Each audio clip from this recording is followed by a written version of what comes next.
Success ഫയലിലേക്ക് സ്വാഗതം. നമ്മൾ ഇന്നത്തെ ക്ലാസ്സിൽ നോക്കാൻ പോകുന്നത് PSC ബുള്ളറ്റിൻ സ്പെഷ്യൽ പഠിക്കാൻ തന്നിരിക്കുന്ന മൈനസിന് വിട എന്ന ഹെഡിങ്ങോടുകൂടി പഠിക്കാൻ തന്നിരിക്കുന്ന ചോദ്യങ്ങളാണ്. അപ്പോൾ പരീക്ഷയ്ക്ക് ആവർത്തിച്ച് ചോദിക്കുന്ന അതുപോലെ മൈനസ് മാർക്ക് ലഭിക്കാനായിട്ട് സാധ്യതയുള്ള പ്രത്യേകം ക്വസ്റ്റ്യൻസ് ആണ്. അപ്പം പ്രത്യേകം നോട്ട് ചെയ്യുക, പഠിക്കുക.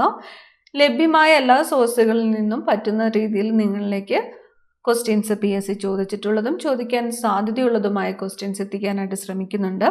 മാക്സിമം യൂസ് ചെയ്യുക. അപ്പോൾ നമുക്ക് സ്റ്റാർട്ട് ചെയ്യാം. ആദ്യത്തെ ചോദ്യം, ഇന്ത്യയുടെ പരമോന്നത സൈനിക ബഹുമതിയായ പരംവീർ ചക്ര രൂപകൽപ്പന ചെയ്തത് ആരാണ്?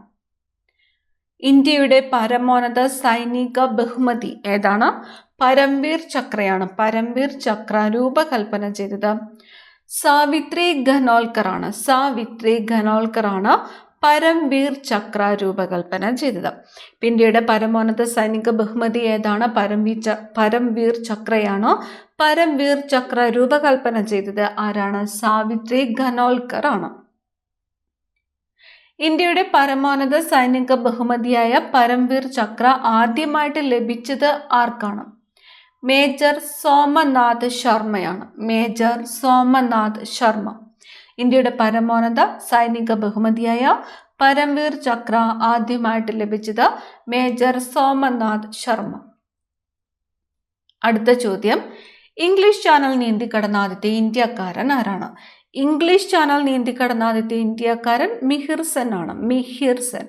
ഇംഗ്ലീഷ് ചാനൽ നീന്തിക്കടന്ന ആദ്യത്തെ ഇന്ത്യൻ വനിത ആരാണ്? ആരതി സാഹ് അല്ലെങ്കിൽ ആരതി ഗുപ്ത. ഇംഗ്ലീഷ് ചാനൽ നീന്തിക്കടന്ന ആദ്യത്തെ ഇന്ത്യക്കാരൻ ആര് എന്ന് ചോദിച്ചാൽ മിഹിർ സെൻ ആണ്. ഇംഗ്ലീഷ് ചാനൽ നീന്തിക്കടന്ന ആദ്യത്തെ ഇന്ത്യൻ വനിത ആര് എന്ന് ചോദിച്ചാൽ ആരതി സാഹയാണ്. കേരളത്തിലെ ഏറ്റവും വലിയ ജലവൈദ്യുത പദ്ധതി ഇടുക്കിയാണ്. കേരളത്തിലെ ഏറ്റവും വലിയ ജലവൈദ്യുത പദ്ധതിയാണ് ഇടുക്കി. കേരളത്തിലെ ഏറ്റവും വലിയ ജലസേചന പദ്ധതി ഏത് എന്ന് ചോദിച്ചാൽ കല്ലടയാണ്. കേരളത്തിലെ ഏറ്റവും വലിയ ജലവൈദ്യുത പദ്ധതി ഇടുക്കി. കേരളത്തിലെ ഏറ്റവും വലിയ ജലസേചന പദ്ധതി കല്ലട. മാറിപ്പോകരുത്, പ്രധാനപ്പെട്ടതാണ്. എപ്പോഴും ക്വസ്റ്റ്യൻ വരുന്ന ഒരു ഭാഗമാണ്. കേരളത്തിലെ ഏറ്റവും വലിയ ജലവൈദ്യുത പദ്ധതി ഇടുക്കി. കേരളത്തിലെ ഏറ്റവും വലിയ ജലസേചന പദ്ധതി ഏതാണ്? കല്ലടയാണ്. അടുത്തത്, ബച്പൻ ബച്ചാവോ ആന്തോളൻ സംഘടന സ്ഥാപിച്ചത് കൈലാഷ് സത്യാർത്ഥിയാണ്. ബച്പൻ ബച്ചാവോ ആന്തോളൻ സംഘടന സ്ഥാപിച്ചതാണ് കൈലാഷ് സത്യാർത്ഥി. നർമ്മദ ബച്ചാവോ ആന്തോളൻ സംഘടന സ്ഥാപിച്ചതാരാണ്? മേധാ പട്കർ ആണ്. ബച്പൻ ബച്ചാവോ ആന്തോളൻ സംഘടന സ്ഥാപിച്ചത് കൈലാഷ് സത്യാർത്ഥിയും നർമ്മദ ബച്ചാവോ ആന്തോളൻ സംഘടന സ്ഥാപിച്ചത് മേധാ പട്കറുമാണ്. ഈ രണ്ട് ക്വസ്റ്റ്യൻസും റിപ്പീറ്റ് ചെയ്ത് ചോദിക്കാറുണ്ട്. പ്രത്യേകം നോട്ട് ചെയ്ത് വെക്കാം. അടുത്തത്, ബാലഗംഗാധര തിലക് ഇംഗ്ലീഷ് ഭാഷയിൽ പ്രസിദ്ധീകരിച്ച പത്രം മറാത്ത. മറാത്ത എന്ന പത്രം ആരുടേതാണ്? ബാലഗംഗാധര തിലകിൻ്റെതാണ്.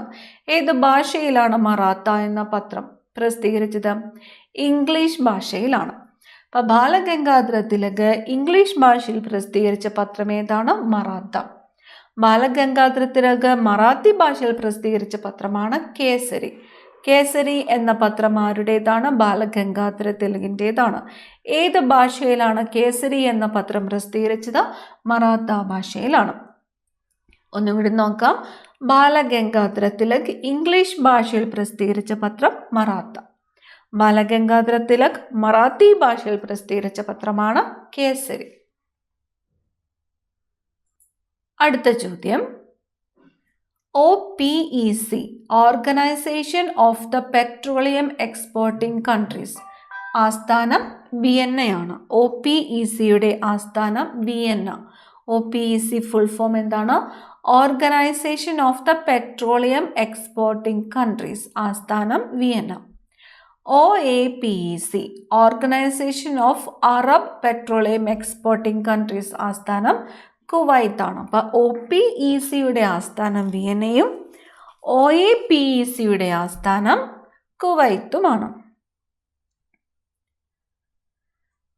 ഇന്ത്യയിലെ ആദ്യത്തെ സ്വകാര്യ തുറമുഖം പിപ്പാവാവാണ്. ഇന്ത്യയിലെ ആദ്യത്തെ സ്വകാര്യ തുറമുഖം പിപ്പാവാവ്. ഇന്ത്യയിലെ ഏറ്റവും വലിയ സ്വകാര്യ തുറമുഖം ഏതാണ്? മുദ്രയാണ്.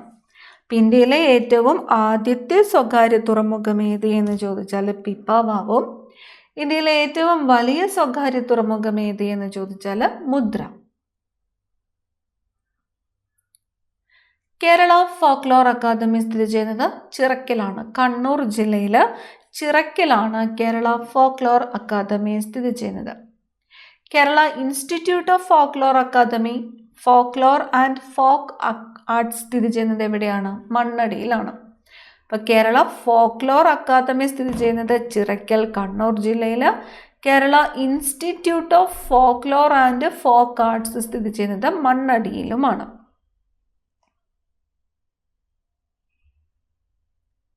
അടുത്തത്, ഗാന്ധി എന്ന സിനിമ സംവിധാനം ചെയ്തത് റിച്ചാർഡ് ആറ്റൻബറോ ആണ്. ഗാന്ധി എന്ന സിനിമ സംവിധാനം ചെയ്തത് ആരാണ്? Richard Attenborough. ഗാന്ധി സിനിമയിൽ മഹാത്മാഗാന്ധിയുടെ വേഷം ചെയ്തത് ആരാണ്?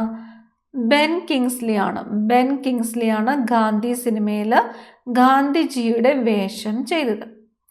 ഗാന്ധി സിനിമയിൽ ജവഹർലാൽ നെഹ്റുവിൻ്റെ വേഷം ചെയ്തത് റോഷൻ സേത്ത് ആണ്. റോഷൻ സേത്ത്. ഗാന്ധി സിനിമയിൽ കസ്തൂർബ ഗാന്ധിയുടെ വേഷം ചെയ്തത് രോഹിണി ഹത്തംഗഡിയാണ്. രോഹിണി ഹത്തംഗഡി.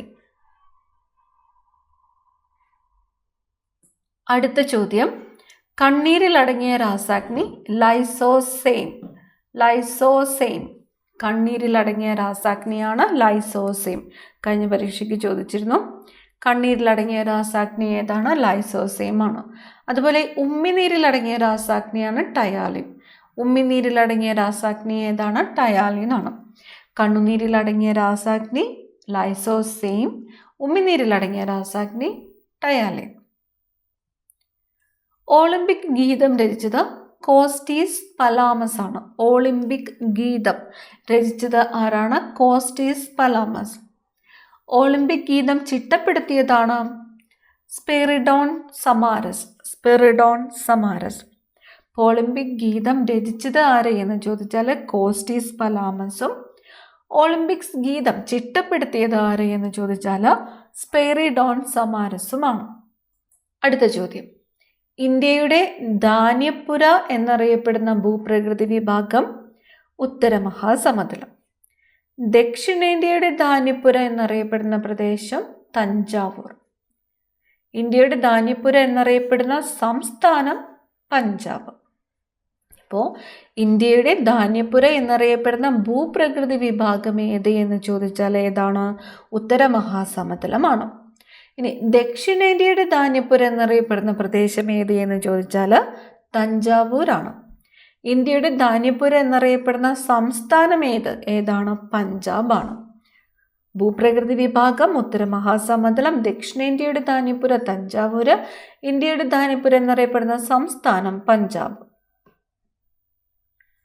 അടുത്തത്, കേരളത്തിലെ ആദ്യത്തെ മുഖ്യമന്ത്രി EMS നമ്പൂതിരിപ്പാടാണ്. കേരളത്തിലെ ആദ്യത്തെ മുഖ്യമന്ത്രി ആരാണ്? EMS നമ്പൂതിരിപ്പാട്. കേരളത്തിലെ രണ്ടാമത്തെ മുഖ്യമന്ത്രി ആരായിരുന്നു? പട്ടം താണുപിള്ളയായിരുന്നു കേരളത്തിലെ രണ്ടാമത്തെ മുഖ്യമന്ത്രി. കേരളത്തിലെ മൂന്നാമത്തെ മുഖ്യമന്ത്രി R ശങ്കർ. കേരളത്തിലെ ആദ്യത്തേത് EMS നമ്പൂതിരിപ്പാട്, രണ്ടാമത്തെ മുഖ്യമന്ത്രിയായിരുന്നു പട്ടം താണുപിള്ള, മൂന്നാമത്തെ മുഖ്യമന്ത്രിയായിരുന്നു R ശങ്കർ. ലിറ്റിൽ സിൽവർ എന്നറിയപ്പെടുന്നത് പ്ലാറ്റിനം ആണ്. Little silver, platinum. Quick silver എന്നറിയപ്പെടുന്നത് മെർക്കുറിയാണ്. ലിറ്റിൽ സിൽവർ എന്നറിയപ്പെടുന്നത് പ്ലാറ്റിനം, ക്യുക്ക് സിൽവർ എന്നറിയപ്പെടുന്നത് മെർക്കുറി. അടുത്ത ചോദ്യം, ഇന്ത്യയിൽ ആദ്യമായി തീവണ്ടി ഓടിയ വർഷം 1853 ഏപ്രിൽ 16 ഈ ചോദ്യങ്ങളെല്ലാം തന്നെ റിപ്പീറ്റ് ചെയ്ത് ചോദിക്കുന്നതാണ്. ഇന്ത്യയിൽ ആദ്യമായിട്ട് തീവണ്ടി ഓടിയ വർഷം ഏതാണ്? 1853 ഏപ്രിൽ 16 ഇനി കേരളത്തിൽ ആദ്യമായിട്ട് തീവണ്ടി ഓടിയ വർഷം ഏതാണ്? 1861 മാർച്ച് 12 ഇന്ത്യയിൽ ആദ്യമായിട്ട് തീവണ്ടി ഓടിയ വർഷം 1853 ഏപ്രിൽ 16. കേരളത്തിൽ ആദ്യമായിട്ട് തീവണ്ടി ഓടിയ വർഷം 1861 മാർച്ച് 12. നെക്സ്റ്റ് ക്വസ്റ്റ്യൻ, മൗസ് കണ്ടുപിടിച്ചത് ഡഗ്ലസ് എൻകൽബർട്ട് ആണ്. ഡഗ്ലസ് എൻകൽബർട്ട് ആണ് മൗസ് കണ്ടുപിടിച്ചത് ഡഗ്ലസ് എൻകൽബർട്ട്. കീബോർഡ് കണ്ടുപിടിച്ചത് ആരാണ്? ക്രിസ്റ്റഫർ ഷോൾസ് ആണ്. അപ്പം മൗസ് കണ്ടുപിടിച്ചത് ഡഗ്ലസ് എൻഗൽബർട്ട് ആണ്. കീബോർഡ് കണ്ടുപിടിച്ചത് ക്രിസ്റ്റഫർ ഷോൾസ് ആണ്. കേരളത്തിലെ ആദ്യത്തെ കമ്മ്യൂണിസ്റ്റ് മുഖ്യമന്ത്രി EMS നമ്പൂതിരിപ്പാട്. കേരളത്തിലെ ആദ്യത്തെ കമ്മ്യൂണിസ്റ്റേതര മുഖ്യമന്ത്രി ആരെയെന്ന് ചോദിച്ചാൽ പട്ടം താണുപിള്ള. കേരളത്തിലെ ആദ്യത്തെ കോൺഗ്രസ് മുഖ്യമന്ത്രി ആരെയെന്ന് ചോദിച്ചാൽ R. ശങ്കർ. തുടർച്ചയായി 2 പ്രാവശ്യം കേരള മുഖ്യമന്ത്രിയായ ആദ്യത്തെ വ്യക്തി ആരെയെന്ന് ചോദിച്ചാൽ C. അച്യുതമേനോൻ. ഏറ്റവും കൂടുതൽ തവണ മുഖ്യമന്ത്രിയായ വ്യക്തി ആരെയെന്ന് ചോദിച്ചാൽ K. കരുണാകരനാണ്. ഒന്നുകൂടി നോക്കാം. കേരളത്തിലെ ആദ്യത്തെ കമ്മ്യൂണിസ്റ്റ് മുഖ്യമന്ത്രി EMS നമ്പൂതിരിപ്പാട്. കേരളത്തിലെ ആദ്യത്തെ കമ്മ്യൂണിസ്റ്റേതര മുഖ്യമന്ത്രി പട്ടം താണുപിള്ള.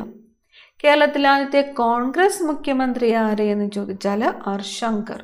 തുടർച്ചയായിട്ട് 2 പ്രാവശ്യം കേരള മുഖ്യമന്ത്രിയായ ആദ്യത്തെ വ്യക്തി ആരെയെന്ന് ചോദിച്ചാൽ C. അച്യുതമേനോനാണ്. ഏറ്റവും കൂടുതൽ തവണ മുഖ്യമന്ത്രിയായ വ്യക്തിയാണ് K. കരുണാകരൻ. അടുത്ത ചോദ്യം, ലോകത്ത് ആദ്യമായിട്ട് ഹൃദയം മാറ്റിവെക്കൽ ശസ്ത്രക്രിയ നടത്തിയത് ഡോക്ടർ ക്രിസ്ത്യൻ ബർണാഡ് ആണ്. ലോകത്തിൽ ആദ്യമായിട്ട് ഹൃദയം മാറ്റിവെക്കൽ ശസ്ത്രക്രിയ നടത്തിയത് ഡോക്ടർ ക്രിസ്ത്യൻ ബർണാഡ്. ഇന്ത്യയിൽ ആദ്യമായിട്ട് ഹൃദയം മാറ്റിവെക്കൽ ശസ്ത്രക്രിയ നടത്തിയത് ഡോക്ടർ P. വേണുഗോപാൽ ആണ് ഇന്ത്യയിൽ. കേരളത്തിൽ ആദ്യമായിട്ട് ഹൃദയം മാറ്റിവെക്കൽ ശസ്ത്രക്രിയ നടത്തിയത് ഡോക്ടർ ജോസ് ചാക്കോ പെരിയപുരമാണ്. ഡോക്ടർ ജോസ് ചാക്കോ പെരിയപുരം. അപ്പം ലോകത്തിൽ ആദ്യമായിട്ട് ഹൃദയം മാറ്റിവെക്കൽ ശസ്ത്രക്രിയ നടത്തിയത് ആരാണ്? ഡോക്ടർ ക്രിസ്ത്യൻ ബർണാഡ് ആണ്. ഇന്ത്യയിൽ ആദ്യമായിട്ട് ഹൃദയം മാറ്റിവെക്കൽ ശസ്ത്രക്രിയ നടത്തിയത് ഡോക്ടർ P. വേണുഗോപാൽ ആണ്. കേരളത്തിൽ ആദ്യമായിട്ട് ഹൃദയം മാറ്റിവെക്കൽ ശസ്ത്രക്രിയ നടത്തിയത് ഡോക്ടർ ജോസ് ചാക്കോ പെരിയപുരം. IPS ഓഫീസറായ ആദ്യ ഇന്ത്യൻ വനിത Kiran Bedi, IPS officer. DGP ആയ ആദ്യ ഇന്ത്യൻ വനിത കാഞ്ചൻ ഭട്ടാചാര്യ. IPS ഓഫീസറായ ആദ്യത്തെ ഇന്ത്യൻ വനിത ആരെയെന്ന് ചോദിച്ചാൽ കിരൺ ബേദി. DGP ആയ ആദ്യത്തെ ഇന്ത്യൻ വനിത ആരെയെന്ന് ചോദിച്ചാൽ കാഞ്ചൻ ഭട്ടാചാര്യ. ഇന്ത്യയുടെ ആകെ വിസ്തീർണം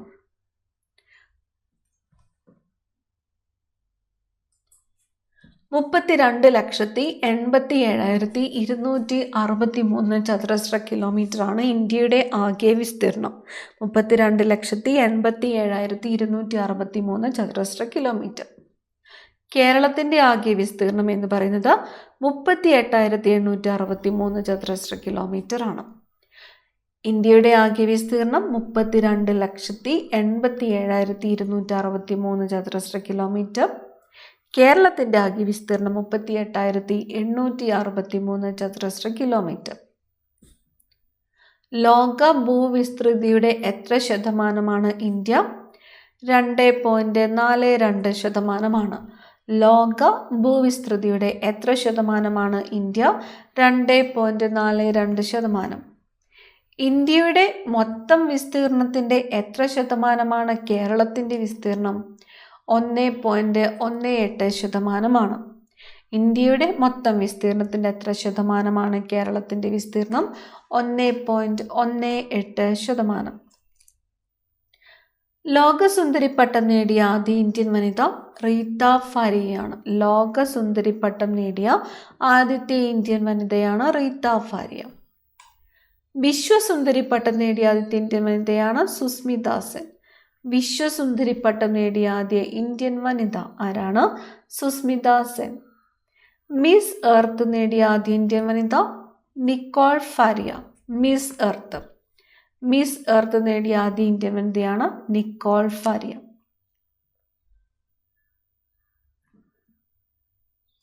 ഇത്രയും ക്വസ്റ്റ്യൻസ് ആണ് ഈ ഒരു ക്ലാസ്സിൽ ഉൾപ്പെടുത്തിയിട്ടുള്ളത്. എല്ലാ ക്വസ്റ്റ്യൻസും തന്നെ PSC ആവർത്തിച്ച് ചോദിച്ചിട്ടുള്ളവയാണ്.